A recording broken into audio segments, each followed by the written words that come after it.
O auxílio financeiro ele foi estimado, é claro, a R$ 600, e aí tem o que recebe 1.200, o que recebe 1.800. De qualquer modo, pela regra, o que eu defendo é que se tenha uma transição em que, a partir de R$ 600, nós temos que ter um plano que vai ser um plano de 10 meses, de 12 meses, de quanto tempo? Então, eu tenho que gerar a alternativa, oportunidades de emprego e renda até um determinado patamar. Se o patamar são R$ 300, eu devo trabalhar essa redução de 600 até 300 de forma gradativa, vinculada a que se tenha a alternativa de emprego. Quem são essas pessoas? O que já fizeram?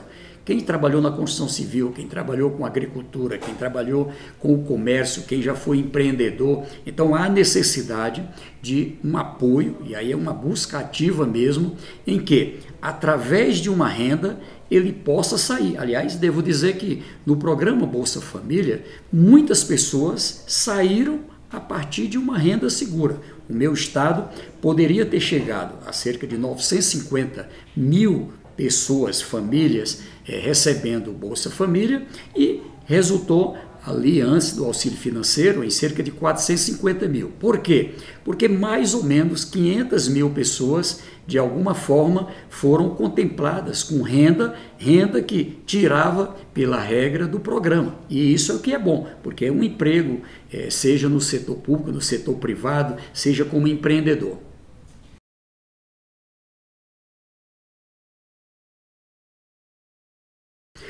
Nós temos defendido a CPMF enquanto campo político da oposição, levando em conta, inclusive, como uma política que ajuda no combate à sonegação. Neste momento, a proposta que defendemos agora, mesmo no ano de 2020, em algumas agendas que tivemos, elas também apresentamos algumas alternativas como garantir um fundo de recebíveis da União, estados e municípios, são impostos, taxas como IPVA, ICMS, do próprio governo federal, dos municípios, e essa sonegação gera uma massa entre o que está na dívida ativa e aquilo que também nós encontramos ali ainda em cobrança administrativa, caminhando para a dívida ativa, algo em torno de 3,7 trilhões. É uma montanha de dinheiro. É claro que uma parte disso é papel podre. Por algumas precificações, por alguns estudos feitos, nós temos aí próximo de R$ 1 trilhão que certamente são recebíveis. Ou seja, então isso é uma montanha de dinheiro ainda assim. E é possível ter, com a aprovação de um projeto que estava lá sendo tratado na chamada Lei Mansueto, que organiza uma integração nessa parte do combate à sonegação de recebíveis, o setor público e o setor privado. Agentes financeiros, com escritório de cobranças, call center de cobrança, e juntamente com a área fazendária, a parte das procuradorias, e com isso se garante uma ampliação de receita e até uma antecipação de receita. E isso é um dinheiro novo, é possível algo aí em torno de 200 bilhões de reais voltados para investimentos. Fundo imobiliário é uma outra alternativa, ou seja, a quantidade de imóveis urbanos, rurais, que a União, estados, municípios têm, e ao regularizar também gera receita. Ela também serve como um fundo garantidor para a captação de receitas. Empréstimos, é possível ter a regra da portabilidade, da securitização, que permite empréstimos de fundos de longo prazo com taxas menores. O trabalho de se garantir, por exemplo, que a partir da reserva cambial, tirando essa parte que garante a política internacional, a nossa relação segura, isso aqui é algo que ainda sustenta a confiança, não é, para as transações que tem o Brasil com o mundo e com investidores que aqui estão e outros que podem chegar. Mas se a gente faz as contas, esse colchão, inclusive com uma folga, ele permitiria que 50, 60 bilhões de dólares pudesse servir como um fundo garantidor. ou então pode ser usado também na quitação de dívida em moeda estrangeira, dívidas mais caras, e com isso também resulta em saldo de recursos de dinheiro que se alivia do pagamento da dívida. Então eu estou dizendo que tem alternativas, mas essa que o ministro Paulo Guedes coloca, a gente traz para a mesa. O meu partido, o meu campo político apoia. Sei que tem divergência, porque a minha tese é de tratar município, estado, governo federal, mas junto também a representação dos diversos setores da área privada. Eu acho que é assim que a gente faz uma pactuação para uma saída organizada, uma retomada da economia organizada, onde o foco é, de um lado, sustentar, garantir sustentabilidade aos empreendedores atuais, e aí me preocupa, ao mesmo tempo, tirar de uma vez só metade da renda dos mais pobres, tirar o complemento que garantiu esse pacto, não é, pelo emprego, onde o empregador paga uma parte, o governo paga outra. Retira de uma vez aquela ajuda que compensou as perdas de estado e município, que faz funcionar os serviços nesse Brasil afora, em 5.600 municípios, em 27 estados. Imagina tirar isso também de uma vez. Eu posso dizer, sem ser alarmista, né, mas nós temos uma possibilidade de um crescimento muito acelerado do desemprego, da miséria, da pobreza, e isso não tem jeito, pode virar uma convulsão social.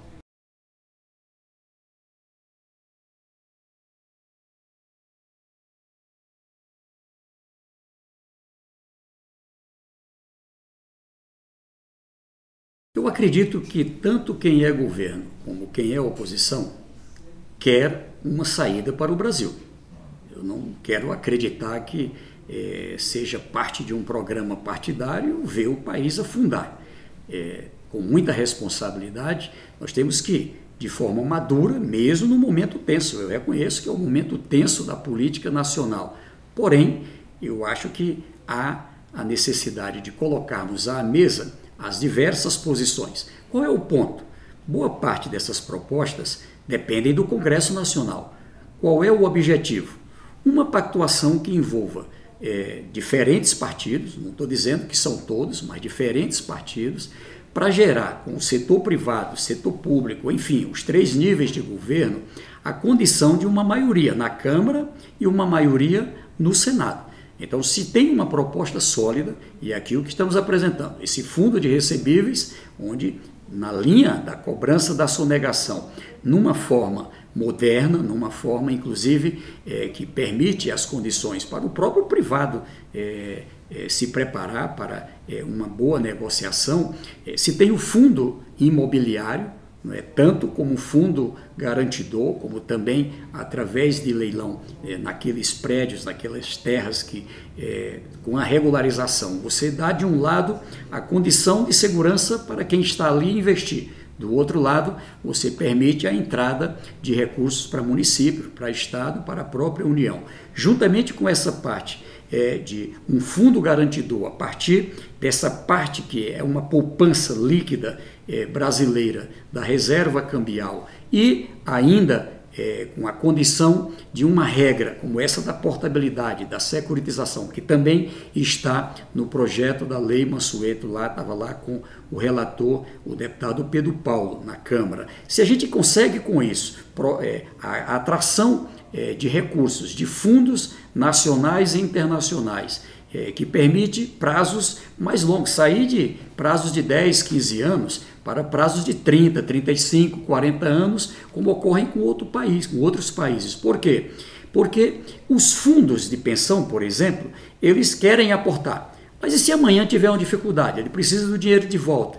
Então ele pode pegar esse contrato, transferir para um outro agente e esse outro agente toca o contrato para frente. Isso não altera em nada a regra para o tomador e garante as condições de também taxas mais baixas, prazos longos, que é tudo que o país precisa agora. Então eu estou dizendo que tem a CPMF, tem o imposto sobre a grande fortuna, tem proposta de imposto sobre herança, tem muitas alternativas. Eu digo que normalmente na conjuntura brasileira, aprovar um novo tributo não é tão fácil. Eu fui parte do parlamento, deputado federal, senador, e sei que não é fácil.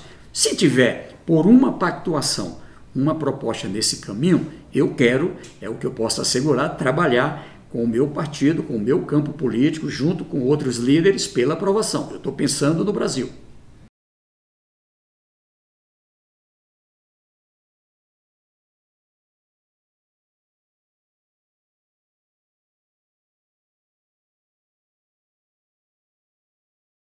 Eu conheço o presidente Lula há aproximadamente 40 anos, aproximadamente. E lhe digo, eu conheço poucas pessoas desapegado a bens materiais, desapegado a qualquer lógica relacionada a essa coisa da riqueza. Tanto que é um homem que vive na mesma casa, no mesmo local praticamente que vivia antes, ou seja, alguém que viveu com a renda que ele viveu, não é, facilmente justifica o que ele tem. Infelizmente, nós tivemos uma mistura, na minha opinião, em que se fez o uso do judiciário, de Ministério Público, enfim, e isso fez uma forte interferência política ali nas eleições de 2018. Sejamos sinceros, nós tínhamos uma situação em que o presidente Lula ganha as eleições em 2003, pouca gente acreditava que o governo ia dar certo, ganhou de novo em 2006, ganhou e já com uma aprovação de 80%, fazendo sucessor em 2010, a reeleição em 2014, lá na frente de novo vinha o presidente Lula, então eu acho que, de verdade, foram para um outro caminho, ou seja, o caminho de retirar o direito dele de ser candidato. Veja, na minha opinião, já no julgamento, claramente, não há, eu li todo o processo, pedi que advogados pudessem me transmitir, não há prova, ou seja, ninguém pode ser condenado sem que haja uma prova. Nem que o apartamento que falam era dele, nem que o sítio de Atibaia, nem envolvimento em qualquer coisa relacionada à Petrobras, que, aliás, virou uma investigação do fim do mundo, porque começou lá com a Petrobras. E, claramente, eu acho que a posição lá na frente, já divulgada a partir de conversas entre o ex-juiz Sérgio Moro e também o Dallagnol com outros do Ministério Público, juntamente com outros depoimentos que surgiram em seguida, cada vez mais se comprova que ali houve uma grande armação. Tinha uma decisão. A decisão era de impedir o ex-presidente Lula de ser candidato e, ao mesmo tempo, de prendê-lo, ou seja, não satisfeito com um julgamento, tinha que garantir ali, de qualquer modo, a validação da prisão em segunda instância, que contraria a própria Constituição brasileira, que diz que ninguém pode ser condenado enquanto a ação não transitar em julgado. Veja, se tirou o direito de analisar se o artigo 5º da Constituição, no que diz respeito se ele ainda está valendo ou não, garantindo o direito de ninguém ser condenado enquanto não transitar em julgado, para poder viabilizar a decisão. Eu digo mais ainda, que hoje o fato do ministro Sérgio Moro termina ali a eleição, vem ser ministro, ou seja, e cada vez mais fica claro ao povo brasileiro, de que teve coisa ruim, por trás de tudo isso que aconteceu. O que eu digo é que, se for cumprir a lei e a Constituição, será dado ao presidente a anulação do processo e a eles restabelecidos os direitos, que, aliás, vai se ver o tamanho da injustiça que se fez com um grande brasileiro respeitado no Brasil e no mundo. Infelizmente, a gente teve ali um processo que gerou, inclusive, um ódio muito grande na sociedade a partir da disputa política. A disputa do poder pelo poder levou o Brasil a um caminho. E eu dizia lá atrás, olha, o pau que dá em Chico dá em Francisco. Isso aqui não é uma coisa só em relação ao PT. Veja agora quantas lideranças do Brasil foram nesse caminho, né, do PSDB, do DEM, do PP, do PSB, ou seja, de variados partidos. Esse é um problema que eu não sei como é que o Brasil vai voltar atrás. O Brasil tem um manual que não foi fácil de ser feito. Eu era muito jovem quando a gente trabalhava ali a defesa, uma pactuação nacional para ter a Constituição de 1988.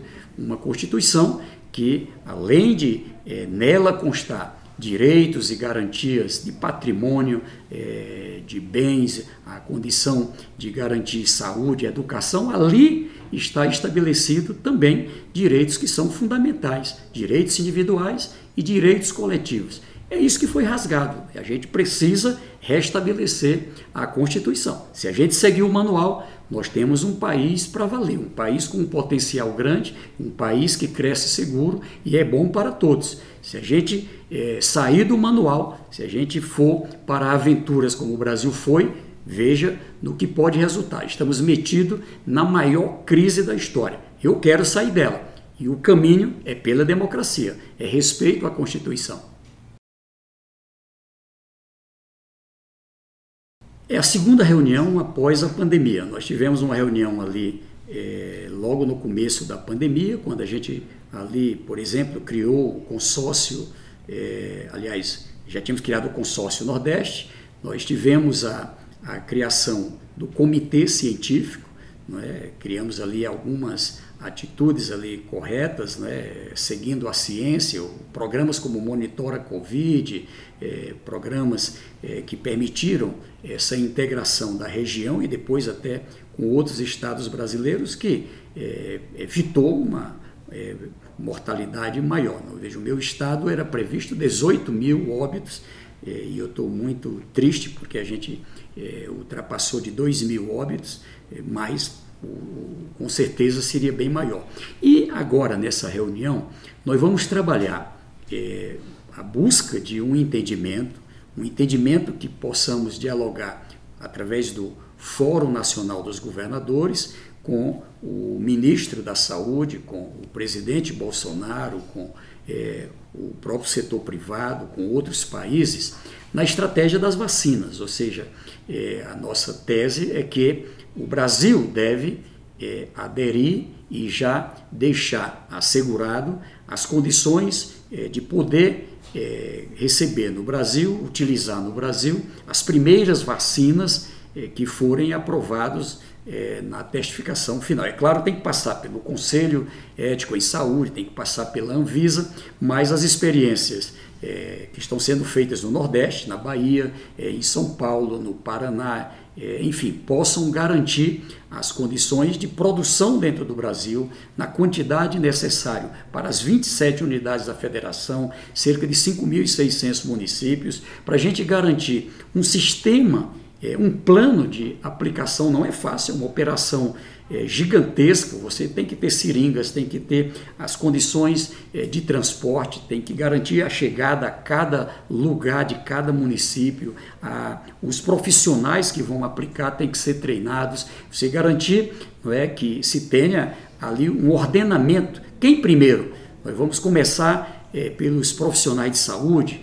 Serão os idosos, os que têm comorbidade, os que ainda não pegaram, as crianças, as grávidas, ou seja, é preciso ter um plano, um ordenamento. E o ideal é que possamos ter esse plano integrado municípios, Estado, governo federal, inclusive em parceria com a Organização Mundial da Saúde, tratando de vacinas como da China, da Rússia, do Reino Unido, dos Estados Unidos, ou seja, a melhor, é claro, aí vai valer aquela que o Brasil certificar, ou aquelas, e ao mesmo tempo com quem tivermos a melhor parceria. Mas eu assim digo que o Brasil tem algo extraordinário, que é a possibilidade de produzir internamente. Nós estamos falando de 220 milhões de pessoas que vão ter que ser vacinadas. E eu penso que haverá uma corrida. Por essa razão, não pode ser um plano isolado desse ou daquele estado. E eu acho que essa integração é o melhor caminho. A gente já não teve uma boa integração para o enfrentamento do coronavírus, eu acho que se não tivermos agora na vacina, nós vamos ter um grande prejuízo e um grande problema.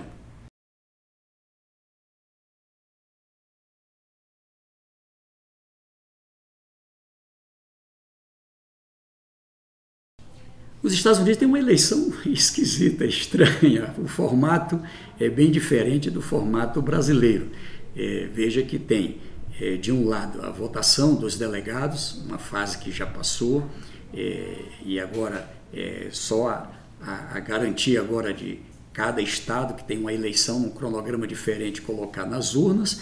Tem, do outro lado, o voto da população, ele não é obrigatório, e aí você tem um variado comparecimento, mas eu acredito que por tudo que acontece nos Estados Unidos, por muitos erros do presidente Trump, até em coerência com o que ele mesmo pregava lá atrás, há uma tendência, não é, do opositor vencer. E, neste sentido, eu creio que abre aí uma possibilidade, não é, de um caminho, eu diria, diferente. É claro que a defesa dos interesses dos Estados Unidos, ela sempre estará presente. Ela sempre estará presente, seja democratas ou republicanos, ela sempre estará presente. Porém, avalio eu que há uma chance de uma atitude com mais sensibilidade social. Eu acho que, por exemplo, situações como essa em relação à crise com a Organização Mundial da Saúde, essa situação da relação com a América do Sul, eu acho que é uma tendência de melhorar. Eu tenho esperança de que vamos, com isso, ter uma situação melhor na relação entre o Brasil, quem é governo, quem é oposição, setor público, setor privado, ou seja, a relação colocada de um lado a partir, não é, daquilo que é a essência, não é, do mundo, a paz. Eu espero isso, por isso assim, não tem sentido provocações como essa feitas aqui com nossos vizinhos, como com a Venezuela, querendo envolver o Brasil. Eu não acho razoável. O Brasil tem na própria Constituição uma política de boa relação com todos os seus vizinhos, aliás, com todos os países do mundo. E eu acho que isso é relevante. Somos um país que não tem contencioso com nenhum país do mundo. Isso é bom, inclusive, para o comércio, para a relação cultural, a relação entre os povos, ou seja, quando recebemos estrangeiros aqui, quando vamos a outros países, eu acho que isso deve prosseguir. E tenho a esperança que os Estados Unidos, como um país importante do mundo, não é, possamos ter alguém que tenha bem mais respeito a